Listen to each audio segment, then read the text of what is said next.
کہ فرعون کون ہے۔ فرعون صرف ایک شخص کا نام نہیں ہے، مصر کا جو بھی بادشاہ ہوتا تھا اس کا لقب فرعون ہوتا تھا۔ تقریباً 18 یا 19 فرعون آئے، جو بھی بادشاہ ہوتا تھا اس کا لقب تھا یہ فرعون، اکثر لوگ اس کو نام سمجھتے۔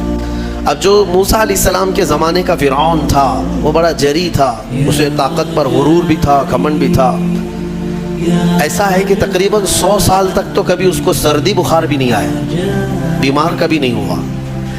تو آدمی کو جب کوئی تکلیف نہ آئے تو وہ غرور میں بڑھ جاتا ہے اور اسے ایسا لگنے لگتا ہے کہ میں سب سے پاورفل آدمی ہوں دنیا کا، مجھے کچھ ہو نہیں سکتا۔ تو یہی فرعون ہے جس نے اپنے زمانے میں یہ اعلان کیا تھا کہ لوگوں میں تمہارا رب ہوں، تمہارا بڑا رب میں ہوں، میری عبادت کرو۔ بات تو چل رہی تھی اور لوگوں کو اپنی خدمت پر معمور کرنے کی بجائے اپنی عبادت پر معمور کرتا تھا، ہزاروں لوگ اس کو سجدہ بھی کرتے۔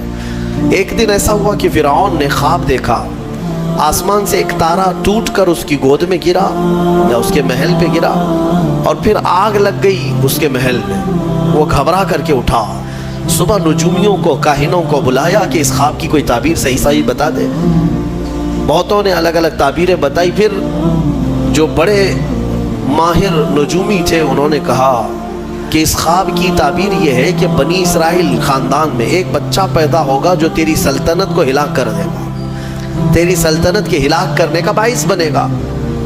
خواب کی تعبیر سننے کے بعد شاہی فرمان جاری کر دیا اس نے کہ بنی اسرائیل میں آج کے بعد جو بھی لڑکا پیدا ہوگا اسے مار دیا جائے گا، کیونکہ وہ بچہ کہیں سلطنت کی ہلاک کرنے والا پیدا نہ ہو جائے۔ تو یہ اعلان کے بعد بنی اسرائیل خاندان میں جو بھی لڑکا پیدا ہوتا اسے مار دیا جاتا، بیٹوں کو ذبح کر دیتا تھا اور لڑکیوں کو زندہ چھوڑ دیتا تھا۔ 1 سال کے اندر انہوں نے 12,000 بچوں کو ذبح کیا، پیدا ہوتے ہی قتل کر دیتے تھے۔ لڑکے کو زندہ رہنے کا حق نہیں تھا، صرف ڈر تھا۔ یہ وہ زمانہ ہے جب موسیٰ علیہ السلام کی ابھی ولادت نہیں ہوئی، ولادت سے پہلے اتنے بچے مارے گئے۔ پھر اس کے درباریوں نے اس سے ریکویسٹ کیا کہ اگر ایسے سب مار دیے جائیں تو آپ کی خدمت کے لیے بچے کہاں سے ملیں گے، جوان کون ہوگا؟ تو 1 سال چھوڑا جاتا، 1 سال مارا جاتا۔ اتفاق ایسا کہ جس سال مارا جانے والا تھا اسی سال موسیٰ علیہ السلام کی پیدائش، ان کی ماں حاملہ تھی اور پیدا ہونے کا وقت جب قریب آیا تو اللہ تبارک و تعالیٰ جسے جہاں چاہے بچائے، ہاں جس انداز میں چاہے وہ اللہ تعالیٰ حفاظت فرماتا ہے۔ تو موسیٰ علیہ السلام کی ماں کے دل میں اللہ نے بات القاء کی کہ تہ خانے میں چلی جائیں۔ وہ تہ خانے میں گئی، بچے کی ولادت ہوئی، لڑکا پیدا ہوا۔ اب وہ گھبرا گئی کہ یہ سال مارے جانے والا ہے، اور وہ بنی اسرائیل خاندان سے تھی کہ میرا بچہ مارا جائے گا، قتل کر دیا جائے گا۔ تو اللہ تبارک و تعالیٰ نے ان کے دل میں یہ بات القاء کی کہ ایک صندوق لے لو لکڑی کا اور اس میں اس بچے کو ڈال کر دریا میں بہا دو۔ بھلا کوئی ماں کیسے بہائے گی؟ لیکن اللہ تعالیٰ فرماتا ہے وَرَبَطْنَا عَلَىٰ قَلْبِهَا، ہم نے ان کے دل کو مضبوط کر دیا تھا۔ جب اللہ تعالیٰ کسی کے دل کو مضبوط کرتا ہے تو بڑے بڑے کام کر جاتا ہے۔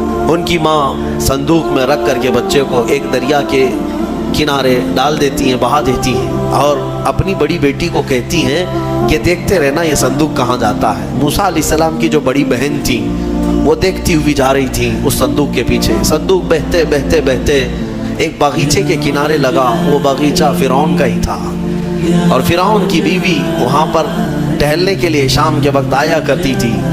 جب وہ اپنی کنیزوں کے ساتھ وہاں آئی تفریح کے لیے تو ایک صندوق کو اپنے باغیچے کے کنارے لگا ہوا دیکھا، اٹھانے کے لیے کہا، اٹھایا گیا تو نہایت ہی خوبصورت بچہ۔ اللہ تعالیٰ نبیوں کو خوبصورتی دیا ہی ہوتا ہے۔ فرعون کے گھر میں کوئی بچہ نہیں تھا، اولاد نہیں تھی، تو فرعون کی بیوی نے اٹھا لیا اور کہا کہ لاؤ یہ بڑا خوبصورت بچہ ہے، حسین بچہ ہے، اور اپنے محل لے آئی۔ فرعون سے کہا کہ آج سمندر میں، دریا میں بہتا ہوا ایک بچہ کنارے پر آ لگا، میں نے اس کو اٹھا لیا ہے۔ فرعون نے کہا کہیں یہ بچہ تو نہیں جو میری سلطنت کو ہلاک کرنے کا سبب بنے؟ بیوی نے کہا ایسا کیسے ہو سکتا ہے، وہ تو بنی اسرائیل خاندان میں پیدا ہوگا، یہ تو کسی دریا سے بہتا ہوا آیا ہے، پتہ نہیں کون سے ملک سے آیا، کہاں سے آیا۔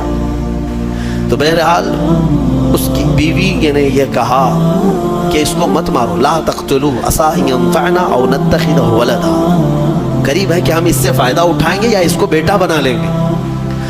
بیوی کی بات پر راضی ہو گیا، فرعون جو ہے بیگم کی بات پر آ گیا۔ اور اس کے بعد رکھ لیا بچے کو.